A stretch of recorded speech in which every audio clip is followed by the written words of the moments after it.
சொல்லுங்கய்யா, இயேசுவை நீங்க கல்யாணம் பண்ணிக்கிட்டீங்கன்றார். எத்தனை பேர் இருக்கீங்க? வேர் உடையவர்களாகி. யார் உடையவர்களாகி?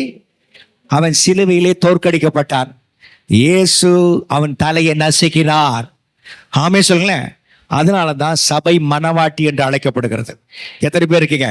இயேசுக்கு மணவாட்டி எத்தனை பேர் இருக்கீங்க? நல்ல கவனிங்க. எல்லாரும் ஒரே தேவனிடத்தில் ஒரே ஆவியோடு பிறந்திருக்கிறோம். சரீரத்துல தான் சிலர் இனப்பெருக்கத்திற்காக பெண்களாகவும் சிலர் ஆண்களாக வித்து கொடுக்கிறவர்களாக கர்த்தர் வைத்திருக்கிறார். பட் ஆவியிலே நம்ம எல்லாரும் ஒரே தேவனிடத்திலிருந்து வந்திருக்கிறோம். கரங்களை தட்டி கர்த்தருக்கு நன்றி செலுத்துங்க. அல்லேலூயா சொல்லுங்களேன். அப்போ நான்காவது ஆசீர்வாதம் என்னன்னா, நன்மை என்னன்னா, நான் மரித்தொழுந்து எழுந்த கிறிஸ்து இயேசுவும் என்னும் வேர் உடையவர்கள் ஆகி. ஆமே சொல்லுங்களேன். போதும், பிசாசுக்கு போதும். ஆமே சொல்லுங்களேன். சில உன்னை கட்டிட்டு, ஐயோ இவளை போய் கட்டிட்டு வந்தானே, கல்லை கட்டிட்டு வந்தானே, இப்படிலாம் சொல்ல கேட்டிருக்கோம் இல்லையா? பிசாசை கட்டிட்டு வந்திருக்க ஐயா, சமாதானமே இல்லையா? ஐயா போதும் போதும் ஐயா, இவ்வளோ கஷ்டமா இருக்குயா. அவங்களெல்லாம் பார்த்து சொல்றாரு, இயேசுவை கட்டியிருக்க. சொல்லுங்க பக்கத்து பாச, நீங்க இயேசுவினுடைய மனவாட்டியா இருக்கீங்க. அல்லேலூயா, ஆமென். இயேசு மனவாட்டினா என்ன பண்ணுவார்? இது வாசித்து முடிப்போம். தேவனுக்கென்று கனி கொடுக்கும்படி என்ன செய்யுங்க? தேவனுக்கென்று கனி கொடுக்கும் கிறிஸ்துவின் சரீரத்தினால நியாயப்பிரமாணத்தை மரித்தீர்கள். நியாயப்பிரமாணத்துல மரித்தீர்கள். யாருடைய சரீரத்தினால? இயேசு எனக்காக நியாயப்பிரமாணத்தின் முடிவாயிருக்கிறார். அப்ப அவர் மரிச்சதுனால நியாயப்பிரமாணம் செத்துருச்சு எனக்குள்ளாக. ஒரு ஆமென் சொல்லுங்களையா, ஒரு அல்லேலூயா சொல்லுங்க. அப்ப நான் கிறிஸ்துக்கென்று கனி கொடுக்கணும். அல்லேலூயா. இது கொச்சையா திருமணத்தினுடைய பால் உறவு பேசுறார். நான் ஓப்பனா பேசல, தப்பா நினைக்காதீங்க, இதுதான் உண்மை. இயேசுவை நான் அவரோடு கூட மனம் முடித்தபடினாலே அவருடைய வார்த்தை என்கிற வித்து என் ஆத்துமாக்குள்ள போய் நான் உணர்வடைந்து கர்த்தருக்கென்று கனி கொடுக்கிறேன். ஒரு ஆமே சொல்களேன். ஆவின் கனி என்ன? அன்பு, சந்தோஷம், சமாதானம், நீடிய பொறுமை, தயவு, நற்குணம், விசுவாசம், சாந்தம். எப்படி ஊழியக்காரன் ஜாஷுவா சொன்னது போல கலாத்தியர் 5:22-23. அப்போ இயேசு கிறிஸ்துவுடைய மனவாட்டிய மாறினதுனால நான் ஆத்துமாக்களை ஆதாயப்படுத்துவேன். ஆத்தும கனி. எத்தனை பேர் இருக்கீங்க? I will bring souls to Christ. இப்போ எனக்கு ரொம்ப சந்தோஷம். எப்பெல்லாம் சந்தர்ப்பம் கிடைக்குது இயேசுவை பற்றி சொல்லிடுறது. எப்படா வாய்ப்பு கிடைக்காதா? இயேசு ஒருத்தர்கிட்ட போய் வெள்ளரி பிச்சு வாங்கி சாப்பிட்டுக்கிட்டு இருந்தேன். உங்கள் பேர் என்ன? ஆரோக்கியம்னாரு. ஆனால் சொன்னார், அவனுக்கு இயேசுவை பற்றி சொல்லினார். சொல்லிட்டு ரட்சிப்புக்குள்ளே நடத்திட்டு வந்துட்டேன். ஒரு அமைச்சர்களேன். அடுத்த ஒரு வெள்ளரி பிச்சு அவர்கிட்ட வாங்க போகும்பொழுது அவர்கிட்ட பைபிள் கொண்டு வந்து கொடுக்குறேன்ருக்கேன். அப்போ ஆத்தும கனி. அமைச்சர்களேன். அப்போ இயேசு உனக்குள்ள இருந்தா நீ சகல தேசத்திலும் சென்று சகல தேசத்தாருக்கு இந்த சுவிசேஷத்தை பிரசங்கித்து அவர்கள் என்ன செய்ய? சீஷராக்கு. என்ன செய்யுங்க? bring them to Christ. சீஷராக்கி பிதா குமாரன் பரிசுத்த நாமத்தினால. அடுத்ததுதான் சீஷராக்கின பிறகுதான்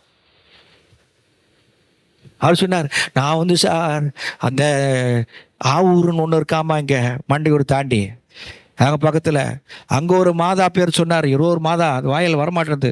என் இதில் எழுதி வச்சுருக்கேன், என் டைரியில் எழுதி வச்சுருக்கேன். என்னங்க? இல்லைம்மா, ஸ்தோத்திரம், என் டைரி எழுதி ஸ்தோத்திரம். அங்கே போவையா அந்த பஸ்கா பார்த்தீங்கன்னா, அங்கே பஸ்கா பார்த்தீங்கன்னா பயங்கரமாக இருக்கும் ஐயா. வாலிப தம்பிமார்கள்லாம் சிலுவை சுமந்து இயேசுவை போலலாம் நடித்து சிலுவையெல்லாம் அறையப்பட்டு இப்படிலாம் அந்த காட்சியெல்லாம் காமிப்பாங்க ஐயா அப்படின்னு சொன்னார். நான் எப்பவுமே டைரி கீப்பப் பண்ணுவேன் பாருங்க, எழுதி வைப்பேன். ஆவூர் பெரிய நாயகி அம்மாவா பேரை பாருங்க மாதாவுக்கு. கோச்சிக்காதீங்க. நல்ல வேலையா ஞாபகப்படுத்தினீங்கன்னாரு. இனிமே போக முடியாதியா, சர்ச்சுக்கு வாங்கய்யா. என்ன அவன் சொல்லுங்களேன், சர்ச்சுக்கு வாங்கய்யா, இங்க சர்ச்சுக்கு வாங்க. அவரை விடுற மாதிரில அவரை அறிக்கை பண்ண வச்சு இயேசுவை சொல்லிட்டு இனிமே தேவனுடைய பிள்ளைங்க. ஆமே சொல்லுங்களேன். சொல்லிட்டு தான் முடியாது. அல்லேலூயா சொல்லுங்க, ஆமே சொல்லுங்களேன். அப்போ கனி, ஆத்தும கனியை நான் கொடுத்தே தீரும். ஆத்தும கனி நான் கொடுக்கணும், ஆவியின் கனியை கொடுக்கணும். அப்ப ஆவியின் கடியை கொடுக்கலன்னா நான் அவருடைய மனவாட்டின்னு சொல்றதுல எந்த அருகதையும் இல்லை. அல்லேலூயா சொல்களேன், நல்லா உச்சாமா சொல்களேன். கனவான்களே, திருமணமானவர்களாம் ஒரு அல்லையிலே சொல்லுங்க. எத்தனை பேர் உங்கள் மனைவிமாரை நல்லா வைத்திருக்கிறீர்கள்? நல்லா வச்சிருக்கோம் பாஸ்டர் சொல்லுங்களேன். சாட்சி கேட்டுக்காங்க, தலையெல்லாம் ஆட்டுறாங்க, ஆமேன்றாங்க. நான் கல்யாணம் முடிச்சு ஒரு சில மாதம் கழிச்சு எங்கள் மாமியார் வீட்டுக்கு போயிருந்தேன். அவங்க போன உடனே அவங்க முதல்ல தோத்திரம்மா அப்பா அப்படின்னு என்னை மகனேன்னு தான் கூப்பிடுவாங்க. சொல்லிட்டு என் மேலே அவங்க முகம் இல்லை, அவங்க மகளை தான் பார்க்குறாங்க மேலேருந்து கால் வரைக்கும். என்னங்க கீழேருந்து மேலே பார்க்குறேன், மேலே பரவாயில்ல நல்லா தான் வச்சுருக்காரு, பரவாயில்ல நல்லா தான் வச்சுருக்காரு. இயேசுக்கு மனவாட்டியை இயேசு நல்லா வச்சுருப்பார். ஒரு கரங்களை தட்டிக்கு நல்ல செய்யுங்க, நன்றி செலுத்துங்கய்யா. அல்லேலூயா. இயேசு சம்பாதிச்சது. சில பேர் இந்த அரசாங்க பணி செய்கிறவங்கலாம் பார்த்தீங்கன்னா அந்த பே கவரை வாங்கிட்டு வந்து பாக்கெட்டில் வச்சுருப்பாங்க. உரிமையோடு எடுத்துக்கொள்கிறது மனைவி மாத்திரமே. சொல்லுங்கய்யா, இயேசு எனக்காக பேச்செக்கை சம்பாதிச்சு வச்சிருக்காரு. பாக்கெட்டில் எடுத்துக்கொள்ள வேண்டியது ஒவ்வொரு மனவாட்டியும். கரங்களை தட்டி கர்த்தருக்கு நன்றி செலுத்துங்க. அல்லேலூயா, ஆமென். ஃப்ரூட்ஃபுல்னஸ், கனி. இயேசு உயிர்த்தெழுந்த நோக்கமே உங்களை என்னையும் கனி, நல்ல கனி கொடுப்பதற்காக தான். அல்லேலூயா சொல்லல. எத்தனை பேர் கனி கொடுக்குறீங்க? ஆமென். 5 எபேசியர்கள் 1:19-20. The book of Ephesians chapter 1 verse 19 and 20. கிறிஸ்துவை மரித்தோரில் இருந்து எழுப்பி, தாம் கிறிஸ்துவை மரித்தோரிலிருந்து எழுப்பி அவரிடத்தில் நடப்பித்த தமது பலத்த சத்துவத்தின் வல்லமையின்படியே விசுவாசிக்கிறவர்களாகிய நம்மிடத்தில் காண்பிக்கும் தம்முடைய வல்லமையின் மகா மேன்மையான மகத்துவம் இன்னதென்றும் நீங்கள் அறியும்படிக்கு அவர் உங்களுக்கு பிரகாசமுள்ள மனக்கண்களை கொடுக்க வேண்டும் என்றும் என்று வேண்டிக் கொள்கிறேன். அல்லேலூயா. 20 எல்லா துரைத்தனங்கள், கவர்மெண்ட், இந்த உலகத்தில் இருக்கிற எல்லா கவர்மெண்ட், பிசாசுடைய கவர்மெண்ட் இருக்கும், அது கீழே இருக்கிற வேலை செய்கிற எல்லா தேசத்தின் அரசாங்கம் இருக்கட்டும், அது கீழே இருக்கிற அதிகாரத்துக்கும் வல்லமைக்கும் கர்த்தத்துவம், கவர்மெண்ட் கர்த்தத்துவத்துக்கும் இம்மையில் மாத்திரமல்ல மறுமையிலும் பெயர் பெற்றிருக்கும் எல்லா நாமத்துக்கும் மேலாய் அவர் உயர்ந்திருக்கத்தக்கதாக 21, 22, 23 தம்முடைய வலது பாரிசத்தில் உட்காரும்படி செய்து, உன்னதங்களில் தமது வலது பாரிசத்தில் உட்காரும்படி செய்து, எல்லாவற்றையும் அவருடைய பாதங்களுக்கு கீழ்ப்படுத்தி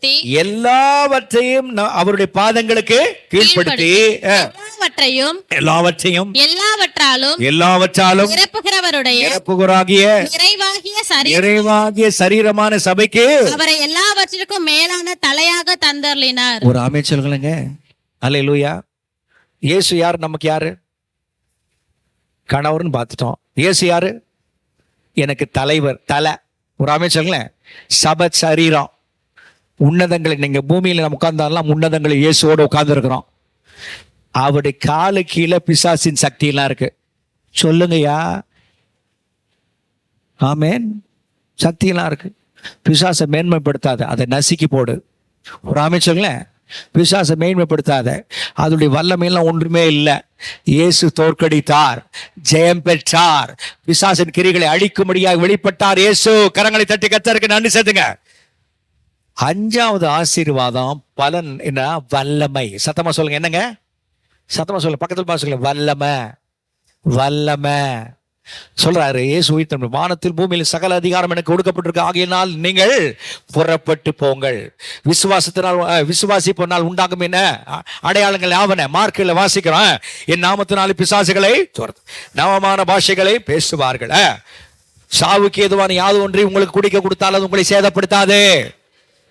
யோவானை கொண்டு போய் எண்ணெய் கொப்பரையில, கொதிக்கிற கொப்பரையில தூக்கி போய் போட்டாங்க, மூடி போட்டானுங்க. பெரிய கொப்பரை, ஆளளவு மூழ்கத்தக்கதாக எண்ணெய், கொதிக்கிற ஸ்தோத்திரம், நெருப்பு எல்லாம் செத்துட்டான், ஃப்ரை ஆயிட்டான். என்ன ஆயிட்டான்? சிக்கன் 65 ஆயிட்டாருன்னு நினைச்சாங்க. மூடியை திறந்து அல்லேலூயான்னு வெளியே வந்தார். சொல்லுங்கய்யா, சாவுக்கு ஏதுவான யாதொன்றை குடிக்க கொடுத்த அவர்களை சேதப்படுத்தல, நெருப்பு சேதப்படுத்தல அவரை. ஆமென் சொல்லுங்களேன். வெளியே வந்தார்கள். கொல்ல முடியல. இன்னும் விசித்திரமா இருக்கான் அவன். இவன் தேவ பிரிவையா இருக்கான்டா. உன்னை யாரும் கொல்ல முடியாது. கொல்ல நினைத்தார்கள், ஒன்று வாய்க்காது. ஏன்? உனக்குள்ள இருக்கிற இயேசு கிறிஸ்துவின் உயிர் தெழுந்த வல்லமை இருக்கிறது. ஹல்லேலூயா. சாவுக்கு ஏதுவான யாது ஒன்றை குடிக்க கொடுத்தால் உங்களை சேதப்படுத்தாது. வியாதியஸ்தல் மேல் அவர்கள் என்ன செய்வார்கள்?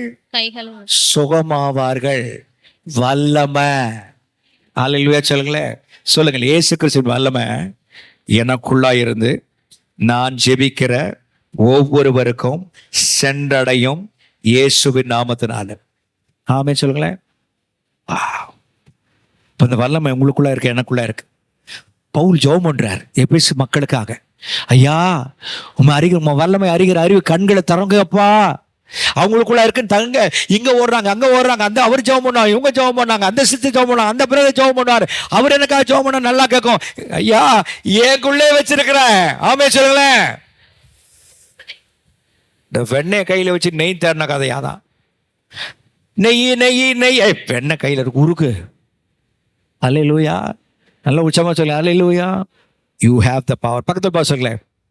நீங்கள் பரிசுத்த ஆவினாலே நிரப்பப்பட்டபடினாலே நீங்கள் எருசலேமிலும் யூதேயாவிலும் சமாரியாவிலும் பூமியின் கடைசி பரிதம் இயேசு கிறிஸ்துவுக்காக, ஆண்டவராக இயேசு கிறிஸ்துவுக்காக நீங்கள் சாட்சிகளாக இருப்பீர்கள், இயேசுவின் நாமத்தினால. ஆமென். ஹல்லேலூயா. உங்களை பார்த்து சொல்ல, சாட்சி குறைவு, சாட்சியா இருப்பேன் இயேசுவின் நாமத்தினால. என்ன இருக்கேன், இப்ப இருக்கல, நான் சாட்சி குறைவா இருக்கிறேன், நான் சாட்சியா இருப்பேன். கர்த்தர் சொல்லி இருக்கிறார், அது அப்படியே நடக்கும். ஆமென். லூக்கா 10:19 சொல்ல, சர்ப்பங்களையும் தேள்களையும் மிதிக்கும், சத்தருடைய சகல வல்லமைகளை மேற்கொள்வோம், உங்களுக்கு அதிகாரம் கொடுக்கிறேன், ஒன்று உங்களை சேதப்படுத்தாது. ஆமென். அல்லேலூயா. அதுக்கப்புறம் போய் ஜெபம் பண்ணிக்கலாம். ஐயோ, பிசாசு தாக்கிடுவான், உன்னை தாக்கவே முடியாது. வந்து ஆட்டம் போட்டு பார்ப்பான். என்னங்க, ஊழிய அனுபவத்தில் அநேக அனுபவங்கள் இருக்கு. அதில் ஒரு அனுபவம் சொல்றேன். வெனிஸ் நகர் பகுதியிலே ஒரு ஊழியக்காரர் வந்திருக்கிறார். அந்த ஊழியத்தை செஞ்சுட்டு அந்த ஊழியம் மாலையில் எங்கள் கூட்டம் மெர்வின் பாப்பில் சொன்னவர்கள் மேடையிட்டு அங்கே பேச போறார். அதற்காக நாங்கள் சந்தா போய் ஒவ்வொரு தெருவுகளாக போய் என்ன செய்யும், சுவிசேஷம் சொல்லிட்டு மாலையில் நீங்கள் வாங்க, எங்கள் கூட்டம் நடக்குதுங்க, ஏசு விடுதலை தருவார், ஏசு சமாதானம் தருவார், ஏசு சுகம் தருவார் சொல்லி கூப்பிடுறது போயிட்டு வி ஆர் பீம் பேக். வந்துகிட்டே இருக்கோம். வந்துட்டு சாயங்காலம் எல்லாம் கூட்டம் முடிஞ்சு, கூட்டத்தில் நல்ல அற்புத அடையாளங்கள், பிசாசுலாம் ஓடுது. வீட்டில் வந்து நான் எங்கள் தாப்பனார் வந்து பார்த்தீங்கன்னா இது மாதிரி ஹால் இருக்கும். அவர் அந்த செவத்துக்கிட்ட பாய் போட்டு படுத்துருக்கேன், நான் இந்த செவத்துக்கு ஆப்போசிட் செவத்துக்கு பாய் போட்டு படுத்துருக்கேன். படுத்த உடனே பார்த்தா எல்லாம் அறையாக வந்து ஆடுது. என்னங்க ஆடுது? எங்களை விரட்டினில்ல, அதான் உன்னை தேடி வந்திருக்கேன்னு. ஒவ்வொன்றும் ஆட்டானா ஆட்டம். இது வந்து எனக்கு வந்து புது அனுபவம். ஊழியத்துக்கு வந்த பிறகு புது அனுபவம். வெண்ணிஸ் தெருவு ஆளுக்கு செய்கிறவங்களா நீங்கள்? நான் அப்படியே படுத்துக்கிட்டு எங்கள் அப்பா கிட்ட, அப்பா சுற்றி ஆடுது, என்ன பண்ணலாம் சொல்லுங்க அப்படின்னாரு. இயேசுவின் நாமத்தில் போடு சொல்லு அப்படின்னாரு. ஆமென் சொல்லுங்களேன். நானும் வளர்ந்தேன், என் தாப்பங்கிட்ட இருந்து வளர்ந்தேன். இயேசு நாமத்தில் போடு சொன்னோன்னே எல்லாம் அரையாக வந்து நின்று ஓடியே போயிடுச்சு. ஒரு ஆமென் சொல்லுங்களேன். உங்களை சுற்றி வந்து நிற்குமே தவிர உங்களை தொட முடியாது, உங்களுக்கு எந்த பொல்லாப்பு நேரிடாது. சொல்றார், சர்ப்பங்களின் தேள்களை மிதிக்கும் சத்தருடைய சகல வல்லமை மேற்கொள் உங்களுக்கு அதிகாரம் கொடுத்தேன், ஒன்று உங்களை. அப்போ எனக்கு 5வது பலன், எனக்கு வல்லமை. பக்கத்து பாசங்க, 5வது பலன் இயேசுவின் உயிர்த்தெழுதினாலே வல்லமை. சத்தமா சொல்லுங்க, என்னங்க வல்லமை, பவர். அவர் ஜெபம் பண்ணா பவரா ஜெபம் பண்ணுவார். பவர் கூட நிறைய பேருக்கு பவரா ஜெபம் பண்ணுவார். நீ ஜெபம் பண்ணா கேட்பார் கர்த்தர். ஆமென் சொல்லுங்களேன். நீங்கள் ஜெபம் பண்ணா கேட்பார். அல்லேலூயா. ஓகே, ஆண்டவர் எவ்வளவு நன்மைகளை வச்சிருக்காரு பாருங்க. Lot of benefits are there in Christ resurrection. நான் 6-7 சொல்லிடுறேன். ரோமர் கழுதின 8ஆம் அதிகாரம் 11ஆம் வசனம் சொல்றாரு, அன்றியும் இயேசுவை மரித்தொழுந்து எழுப்பினவருடைய ஆவி உங்களில் வாசமாயிருந்தால், கிறிஸ்துவை மரித்தொழுந்து எழுப்பினவர் உங்களில் வாசமாயிருக்கிற தம்முடைய ஆவினாலே சாவுக்கேதுவான உங்கள் சரீரங்களை உயிர்ப்பிப்பார். ஒரு அமைச்சர்களே, ஹலோ, பழுதடைந்த உங்கள் உறுப்புகள் உயிரடையும். இயேசு உயிர்த்தெழுந்த நோக்கமே உங்களை ஆரோக்கியமாய் வைக்க. சொல்லுங்கய்யா, ஏதோ வாழ்க்கையின் சூழ்நிலை, ஏதோ ஒரு காரியத்தினால, ஏதோ ஒரு இயலாமை, சரீரத்தில் இயலாமை வந்திருக்கலாம், மருத்துவர்கள் கண்டுபிடித்திருக்கலாம். இப்படி இருக்க காலம் இப்படி தாங்க எனக்கு இருக்க ஒரு மாதிரி இருக்கும், இது தாங்க மருந்து எடுத்துக்கணும், இப்படி தாங்க அப்படின்னு சொல்லியிருக்கலாம். ஆனால் வேதம் சொல்லுகிறது, இயேசு உயிர்த்தெழுந்த நோக்கமே நம்ம சாவுக்கு ஏதுவான சரீரம் உயிரடைய, சுகம் உண்டாயிருக்க, புதிய கிட்னி உண்டாயிருக்க, புதிய கணையம் உண்டாயிருக்க, புதிய இருதயம் உண்டாயிருக்க, பார்க்கும் புதிய ஈரல் உண்டாயிருக்க, புதிய உறுப்புகள் உண்டாயிருக்க, புதிய கண்கள் உண்டாயிருக்க. சாவுக்கேதுவான சரீரத்தை இயேசு உயிர்ப்பிக்கிறார். கரங்களை தட்டி கர்த்தருக்கு நன்றி செலுத்துங்க. ஆமென். எத்தனை பேர் சுகத்தை பெற்றுக்கொள்ள வருவீங்க? I take that. அவருடைய சுகத்தை நான் என்னுடைய சரீரத்துக்குள்ளாய் கொண்டு வருகிறேன்.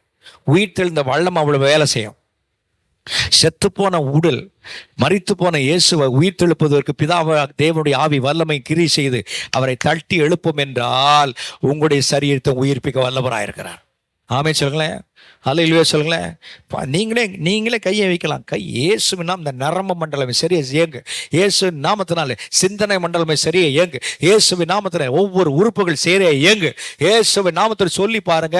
நீங்க அடுத்த தடவை மருத்துவ விசிட்டுக்கு போகும் பொழுது மருத்துவர் சொல்வாரு, என்ன நடந்துச்சு, என்ன பார்த்த, என்ன சாப்பிட்ட, எல்லாம் நல்லா இருக்குன்னு சொல்லுவார்கள். ஏன்? நீங்கள் சத்தியத்தை அறிந்து விடுதலையாக்கப்பட்டு உங்கள் உரிமையை நீங்கள் கோரினபடினால் கர்த்தர் தந்திருக்கிறார். இன்னைக்கு யாருமே உரிமையை கோர்றதே கிடையாது. உங்களுக்குரியது என்ன என்று சொல்லி அறிந்து கொள்ளாதனாலே அநேகர் பெற்றுக்கொள்ளாமல் இருக்கிறார்கள். அந்த கடைசியை சொல்லி நான் முடிக்க விரும்புகிறேன். கவனிங்க. 1 தெசலோனிக்கேயர் 4:14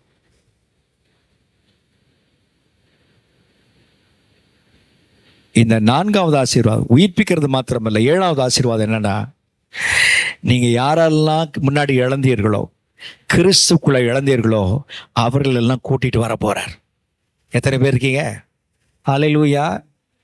அவர் எழுந்த பொழுது அநேகர் உயிர் எழுந்தாங்களாம், உயிரோடு கூட எழுந்தாங்களாம். இயேசுவோடு உயிர் தெழுந்து தன் சொந்தக்காரர்களுக்கு காட்சி கொடுத்துருக்காங்க. இயேசு உயிர் தெழுந்ததுனால நம்முடைய முன்னோர்கள், நமக்கு முன்னாடி ஓடி முடித்தவர்கள் பரிசுத்தவான்களை அழைத்து கொண்டு வர போகிறார். ஒரு அமைச்சர்களே, நான் எங்க அப்பா ஓடி கட்டி பிடிச்சிக்குவேன். அல்லேலூயா சொல்லுங்களே. எனக்கு நெருக்கங்கள் நான் இல்லைன்னு சொல்லலை. அவர் எனக்கு இந்த சத்தியத்தை கற்றுக் கொடுக்கவில்லை என்றார். ஒரு தகப்பனாய் இருந்து, அவர்கிட்ட சீடனாய் இருந்து, அவர் கீழே இருந்து பணியாற்றவும் கற்றுக்கொள்ளவும் எனக்கு சொல்லலைன்னா இவ்வளவு தூரம் வாழ்க்கையில் நான் பயணித்திருக்கவே மாட்டேன்.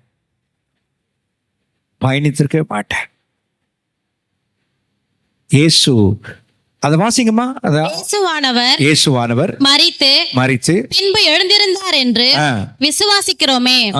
அப்படியே இயேசுவுக்குள் நித்திரை அடைந்தவர்களையும், இயேசு கிறிஸ்துவுக்குள் நித்திரை அடைந்தவர்களையும் தேவன் அவரோட கூட கொண்டு வருவார். ஒரு அமைச்சர்களே, எத்தனை பேர் இருக்கீங்க? எத்தனை பேர் உங்களுடைய ரட்சிக்கப்பட்டவர்கள்லாம் பார்க்கணும்னு விரும்புறீங்க?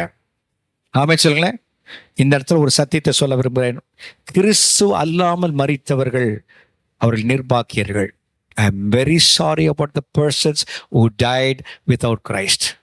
என்னை கேட்கிற, என்னை பார்த்து கொண்டிருக்கிற அருமையான தேவ மனுஷனே, தேவ மனுஷிய, நீ தேவனுடைய மனுஷி.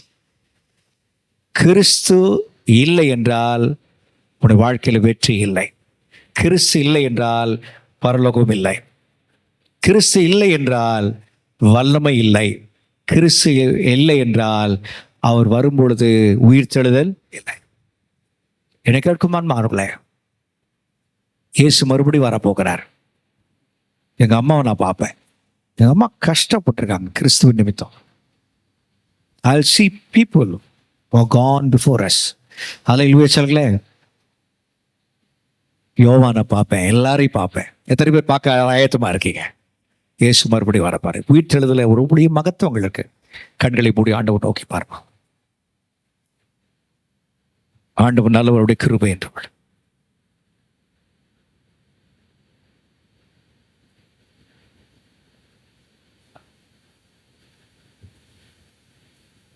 இயேசு உயிர்த்தெழுந்தனால அநேக நன்மைகள், பலன்கள் வருகிறது. முதல் பலன் ஆசீர்வாதம்.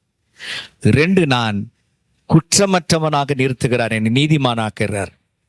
அவர் உயிர்த்தெழுந்தால் எனக்கு தம்முடைய பரிசுத்தத்தை எனக்கு கொடுத்திருக்கிறார். 4, அவர் உயிர்த்தெழுந்தனாலே நான் அவருடைய மனவாட்டியை இருந்து அவருக்கென்று கனி கொடுக்க செய்கிறார். 5, அவர் உயிர்த்தெழுந்தனாலே எனக்கு வல்லமை என்கிற நன்மை தருகிறார். 6, அவர் உயிர்த்தெழுந்தனாலே என்னுடைய சரீரத்தில் எதெல்லாம் பழுதடைந்து இருக்கிறதோ அதை உயிர்ப்பிக்கிறவராயிருக்கிறார். அவர் உயிர்த்தெழுந்தனாலே ஒரு நாள் அவர் நம்முடைய முன்னோர்கள் ரட்சிக்கப்பட்டவர்களை அழைத்து கொண்டு வருவார். ஆமென் சொல்லுங்களேன். இப்படிப்பட்ட பெனிஃபிட்ஸ்லாம் இருக்கும் பொழுது இயேசு வானான் என்று மறுதளிக்காதீர்கள். நான் புதுசாக வந்திருக்கிறேங்க, இப்போதான் நான் நற்செய்தி கேட்டிருக்கிறேன்.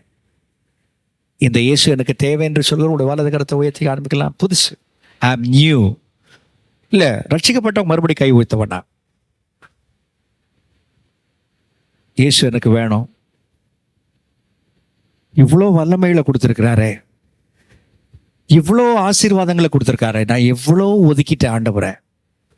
இவ்வளோ நன்மை இருக்க, அவருடைய வல்லமையை கொடுத்துருக்காரு, பரிசுத்தத்தை கொடுத்துருக்கிறார், அவருடைய ஆசீர்வாதத்தை கொடுத்தார், எல்லாம் நாங்கள் கிடையாதுன்னு சொல்லிட்டு இருக்கனே என்று சொல்கிற உண்டானால் உங்களுடைய வலது கருத்தை உயர்த்தி காண்பீங்க. தேவனுடைய சத்தியத்தை வீட்டில் போய் நீங்கள் அசை போடுங்க. வருகிற நாட்களிலே சீக்கிரமாக அதை யூடியூப்ல அப்லோட் பண்ணுவாங்க. அந்த வசனத்தை போட்டு போட்டு கேளுங்க. ப்ளே பண்ணிட்டு இருக்கேன். கேளுண்டு பலனடைங்கள். கண்களை மூடி ஆண்டவர் நோக்கி பார்ப்போம். நல்ல தகப்பனே, நாங்கள் உங்களுக்கு நன்றி செலுத்துகிறோம். உங்களுடைய வார்த்தைகளுக்காக நன்றி. உங்களுடைய வார்த்தைகள் ஆவியாயும் ஜீவனமாய் இருக்கிறது. ஆண்டவருக்கு ஒவ்வொரு வேலையை நாங்கள் கேட்கும் பொழுது இதெல்லாம் இருக்கா, என்னென்னலாம் எனக்கு பலன் இருக்குன்னு கேட்டு நாங்கள் ரொம்ப இந்த உலகத்திற்குரிய காரியத்தில் ரொம்ப ஈடுபடுறோம்.